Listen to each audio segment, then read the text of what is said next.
Assalamualaikum warahmatullahi wabarakatuh.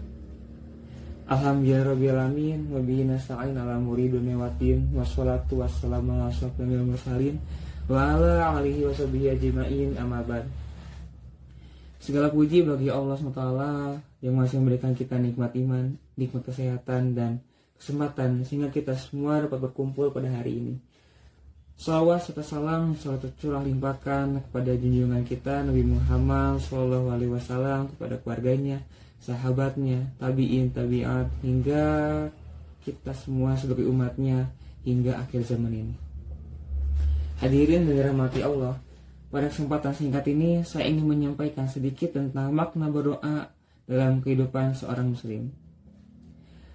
Allah telah memerintahkan kita untuk selalu berdoa.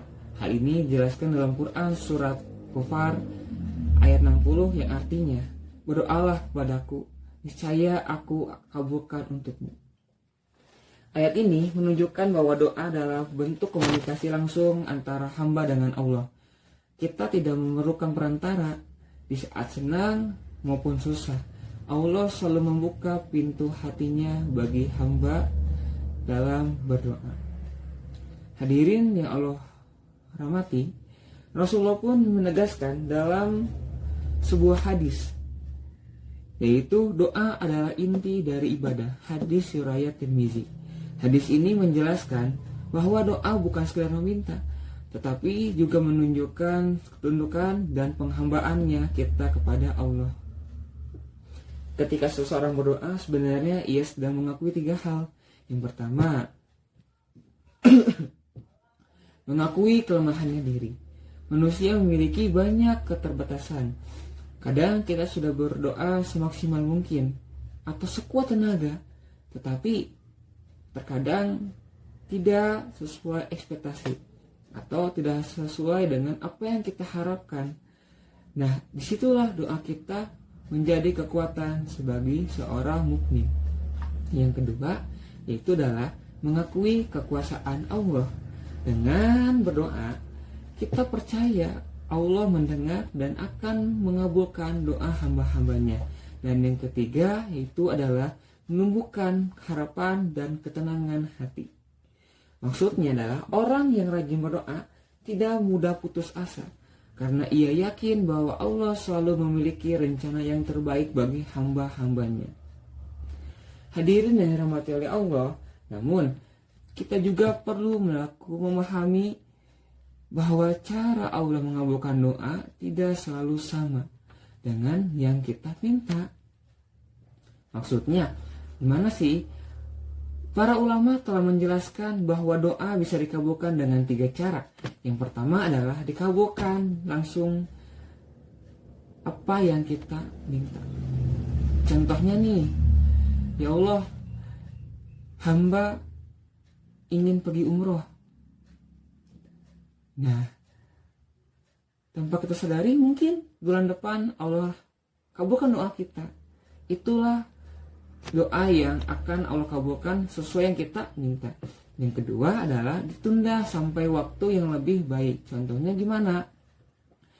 Misalkan, ya Allah, hamba ingin umroh pada tahun ini, tetapi tahun ini adalah tahun yang bukan baik bagi kita, bagi hamba. Mungkin saja di tahun yang akan mendatang 2027 Allah menggantinya bukan umroh tapi langsung ibadah haji. Dan yang terakhir adalah diganti dengan sesuatu yang lebih baik atau dijauhkan dari musibah. Sama halnya dengan yang kedua tadi, apa yang kita minta mungkin itu bukan terbaik bagi kita, tapi menurut Allah ada yang lebih baik, makanya digantilah menjadi yang lebih besar. Ataupun sebaliknya, jika menurut kita baik tapi menurut Allah tidak baik, maka akan dihindarkan. Nah, karena itu seorang mukmin tidak boleh bosan untuk berdoa. Nah, Rasulullah pun juga mengingatkan bahwa Allah menyukai hamba yang terus meminta kepadanya. Sebaliknya, orang yang tidak berdoa menunjukkan kesombongan dari hadapan Allah. Hadirin yang dirahmati oleh Allah, agar doa kita selalu dimudahkan atau dikabulkan, para ulama menyebutkan ada beberapa adab dalam berdoa.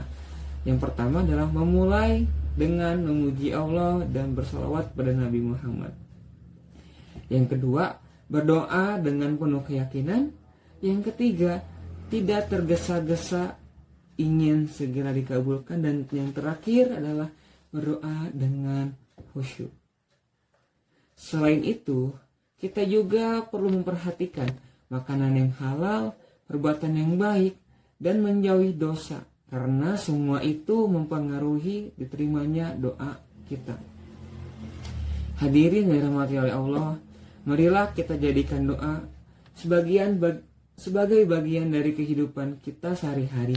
Dan janganlah hanya berdoa ketika dalam kesulitan, tetapi berdoalah di setiap hari, di kapanpun, dimanapun, saat kapanpun kita berada. Kenapa? Karena berdoa adalah bentuk pendekatan seorang hamba dengan Allah.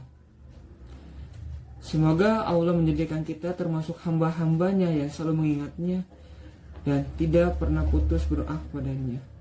Nasrun minallah wa fatun qarib. Wabasyirin mu'minin. Wassalamualaikum warahmatullahi wabarakatuh.